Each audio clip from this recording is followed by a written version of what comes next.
Muito boa tarde a todos e, antes de mais, também aos organizadores deste evento aqui no Pavilhão do Conhecimento.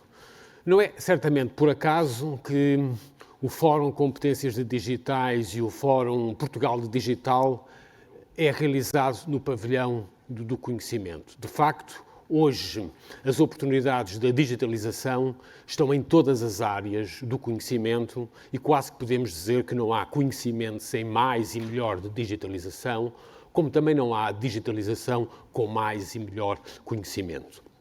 E por isso não faz todo o sentido esta realização hoje aqui e, mais uma vez, a mobilização de Portugal e dos portugueses para o conhecimento passa necessariamente pela mobilização para as oportunidades crescentes que a transição de digital nos estimula. E é importante percebermos aonde estamos, eventualmente, certamente, de onde viemos, mas também aonde queremos estar.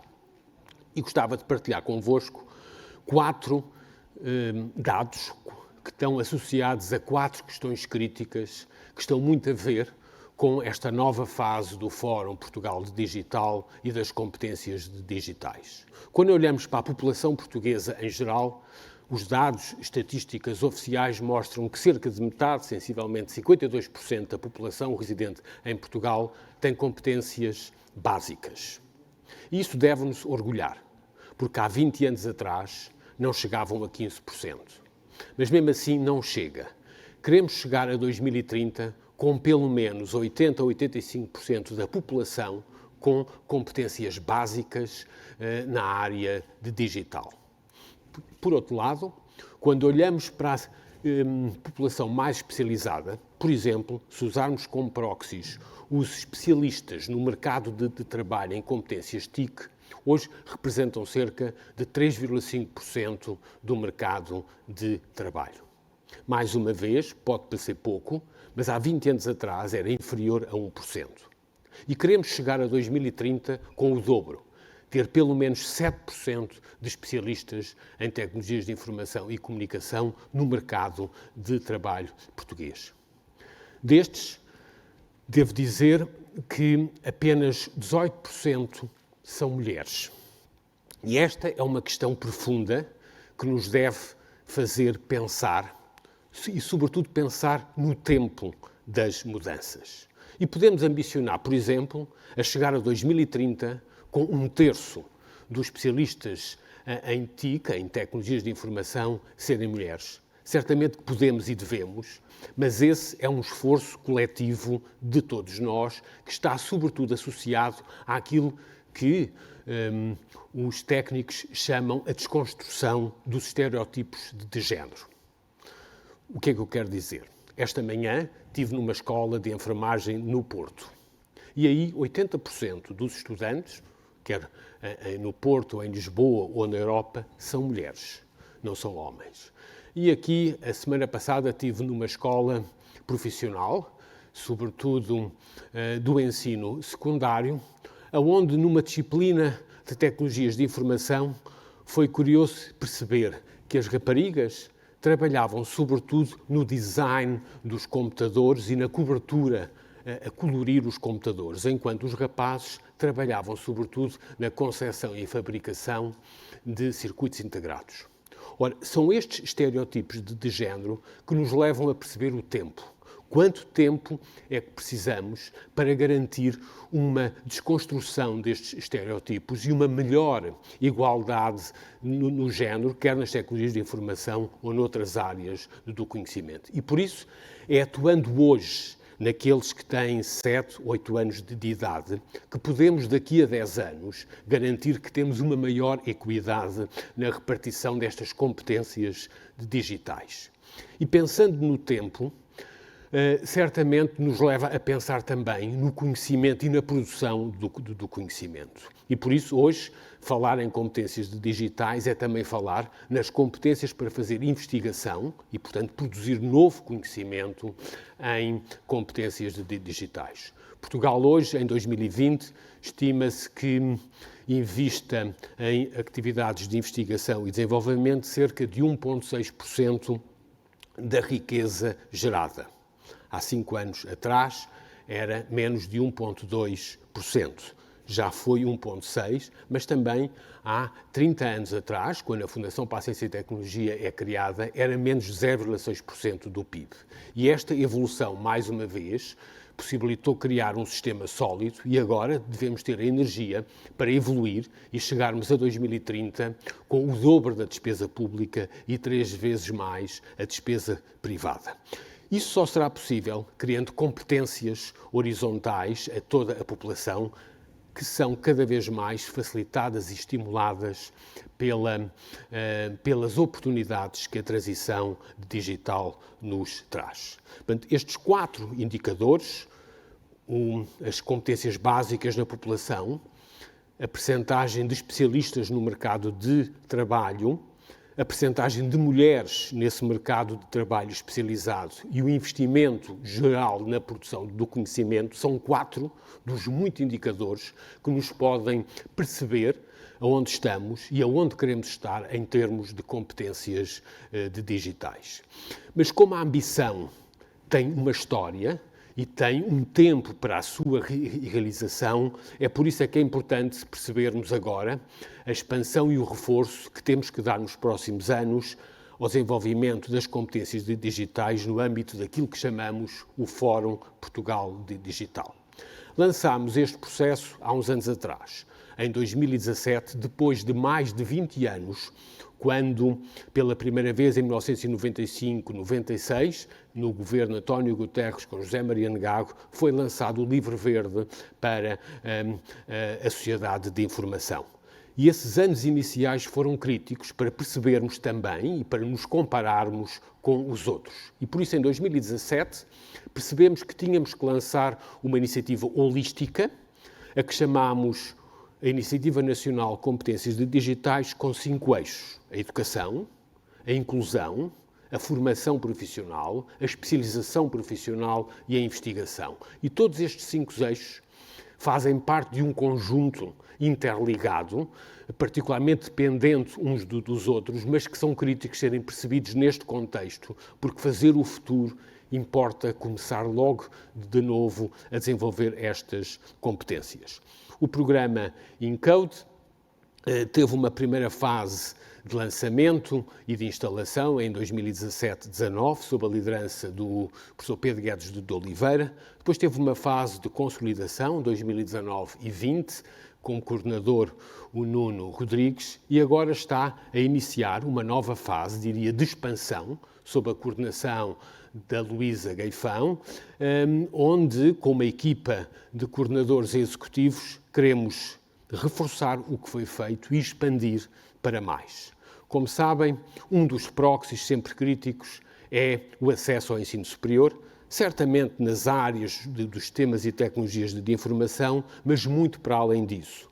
E hoje podemos orgulhar que temos metade dos jovens de 20 anos, sensivelmente 51%, a participar no ensino superior. Mais uma vez, há 5 anos, eram 40%. E isso é particularmente importante porque queremos chegar a 2030 com 6 em cada 10 jovens de 20 anos a residir em Portugal a participar no ensino superior.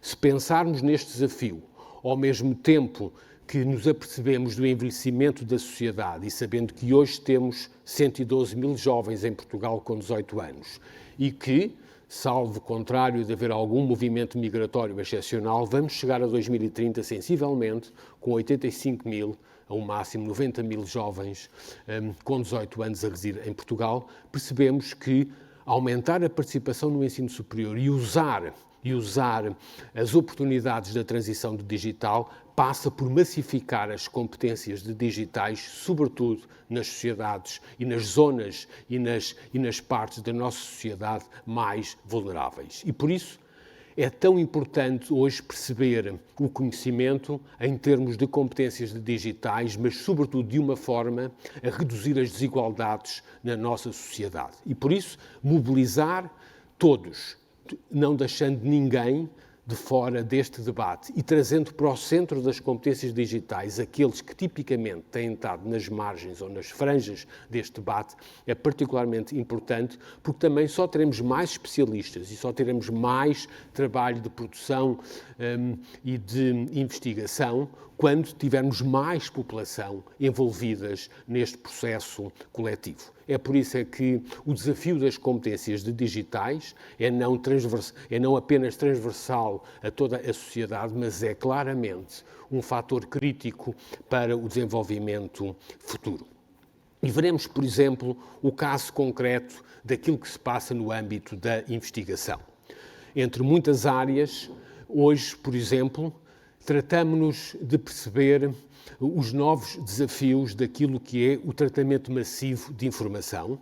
Cada vez temos mais informação disponível. Se a conseguirmos adquirir, é preciso tratá-la.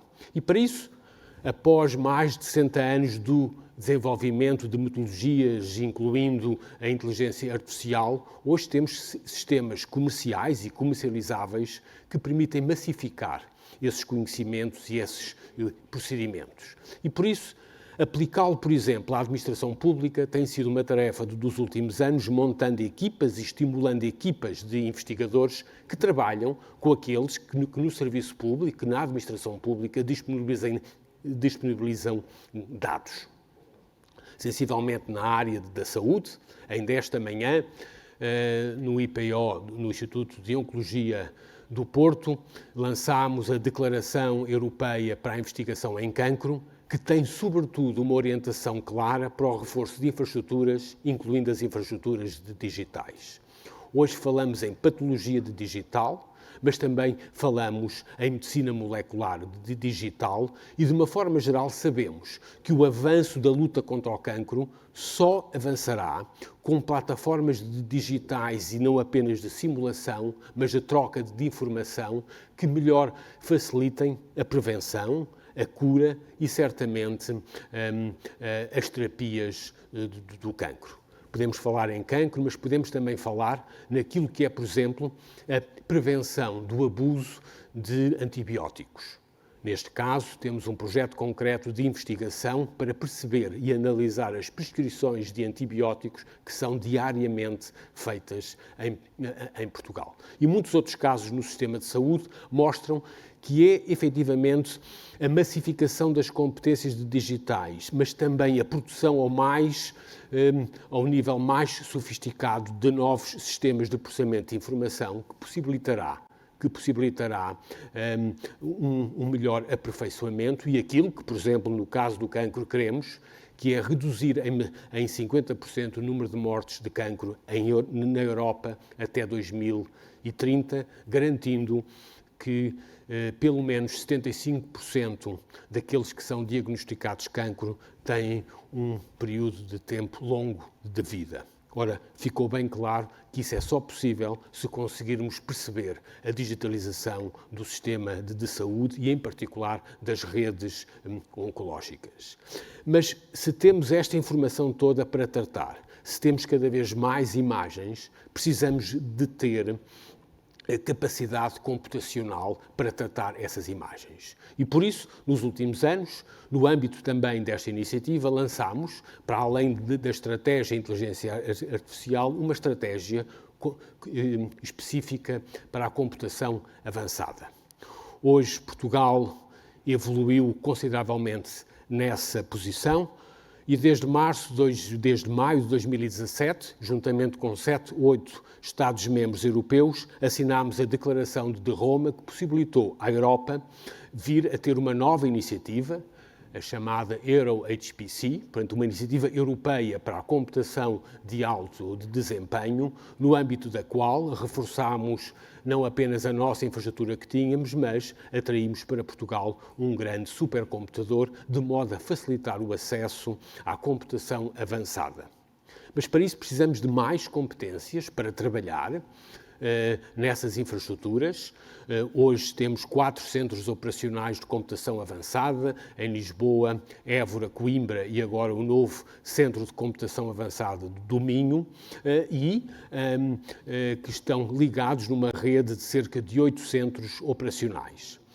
Facilitar a infraestrutura precisa, mais uma vez, de competências, certamente de técnicos, certamente de estudantes e de investigadores, mas também do mercado de trabalho e das empresas em particular, para melhor usar esta rede. E, por isso, competências digitais hoje da saúde, à segurança rodoviária ou à questão da gestão do território são cada vez mais importantes. Falemos, por exemplo, na gestão do território.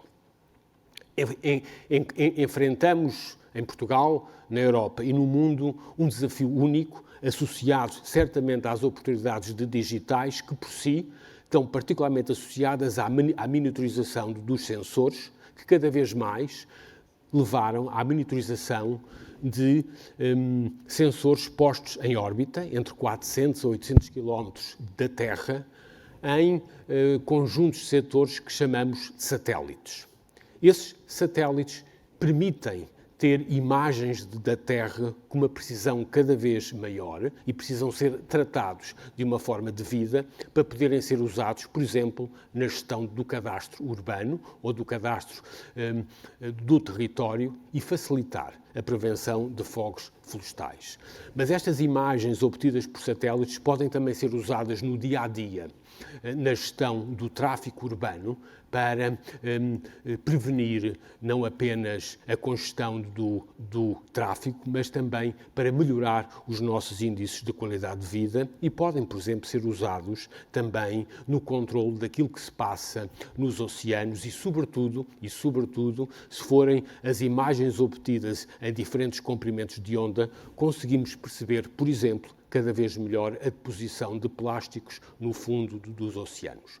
Mas fazer isto com mais e melhores imagens exige, mais uma vez, uma capacidade em competências digitais no tratamento de imagem e na sua utilização nas mais variadas áreas de aplicação, da gestão do território, à gestão das florestas, à gestão da biodiversidade ou à gestão e prevenção dos fogos. E por isso, desenvolver competências digitais é também cada vez mais articular especialistas na área de digital com especialistas nas mais variadas áreas e, por isso, esta necessidade intrínseca de nos desenvolvermos mais através de mais formação e de melhor formação, quer através da conversão de competências, quer através da atualização crescente de competências. E permitem-me terminar com este desafio. Como penso que sabem, hoje, ser estudante do ensino superior em Portugal representa sensivelmente uma média de idades de 25 anos. Essa média de idades compara com o centro e o norte da Europa, onde a média de idade de ser estudante é sensivelmente 40 a 41 anos de idade. Porquê? Porque em Portugal, como noutros países no sul da Europa, adquirimos uma prática de entrar cedo no ensino superior e sair cedo e nunca mais voltar ao ensino superior, enquanto noutros países e noutras regiões mais desenvolvidas da Europa se adquiriu uma prática de continuar a estudar ao longo da vida. E por isso, cada vez mais, o desafio das competências digitais é começar mais cedo, mas continuar sempre ao longo da vida, com sucessivas rotinas de conversão de competências e de atualização de competências. E por isso, no âmbito do Plano de Recuperação e Resiliência, lançámos, em paralelo com os programas de transição de digital, 2 programas particularmente críticos. O programa Impulso Jovem nas áreas de Ciência, Tecnologia, Engenharia, Matemática e Humanidades e o programa Impulso Adultos para estimular o desenvolvimento de processos e de rotinas de conversão e de atualização de competências, designadamente na área de digital da população adulta em Portugal. E por isso, ser de digital hoje é, sobretudo, estar inserido num processo crescente de cidadania responsável, é ter respeito pelos próximos, é perceber a interação entre os saberes, usando e beneficiando das vantagens que as competências digitais nos dão para perceber melhor o mundo, para perceber melhor os outros, para comunicarmos melhor, mas também para percebermos como podemos passar às próximas gerações mais confiança no futuro e certamente mais qualidade de vida e mais riqueza. Muito obrigado a todos.